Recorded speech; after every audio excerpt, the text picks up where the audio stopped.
Lenzo was an ox of a man working like an animal in the fields, but still he knew how to write. কৈছে যে lens হৈছে এনেকুৱা এজন অক্সৰ নিচিনা জীৱৰ নিচিনা জন্তুৰ নিচিনা জানোৱাৰৰ নিচিনা যিজনে জীৱ জন্তুৰ নিচিনা নন ষ্টপ খেতি পথাৰত লাগি থাকে নন ষ্টপ শস্যতেই নিজৰ জীৱনটো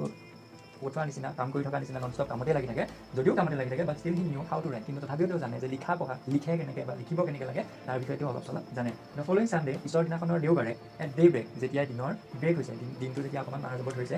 হি began to write a letter which he himself would carry to town তেওঁ কি কৰিলে began to write a letter তেওঁ এখন চিঠি লিখিবলৈ আৰম্ভ কৰিলে which he himself would carry to the town তেওঁ যিখন নিজে লিখি পেলাই নিজে টাউনলৈ নিজে চহৰলৈ